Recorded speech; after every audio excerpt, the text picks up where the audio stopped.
আহার কি? শ্রী শ্রী ঠাকুর বলছেন, আহার তো আহরণ। না খেয়ে থাকা যায়, কিন্তু আহার না করে থাকা যায় না। দেহ ধারণ করলেই খাওয়া দাওয়া হয়। অবতাররাও খায়, নারায়ণ শিবও খায়। নিরঞ্জনে গেলে দেহ থাকে না, তখন খায় না। আমরা কি খাব? শ্রী শ্রী ঠাকুর বলছেন, যাহা ভাগ্যে উপস্থিত হইবে তাহাই খাইবেন ও নাম করিবেন।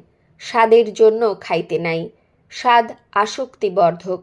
মিষ্ট তিক্ত জিহার ডগা পর্যন্ত, তারপর কোনো স্বাদ নাই। খাওয়ার জন্য খাইতে হয়, খাওয়া ত্যাগ করিতে চেষ্টা করিবেন না। কোনো বস্তুতে বা সময়ে আহারে অনিচ্ছা হইলে তাহা গ্রহণ করা সঙ্গত নহে। খাবার সময় কিভাবে নিবেদন করতে হয়? শ্রী শ্রী ঠাকুর বললেন, নাম করিতে করিতে খাইলে খাওয়া গুরুতে নিবেদন হয়। ইষ্ট দেবতাকে নিবেদন করিয়া খাইতে হয়।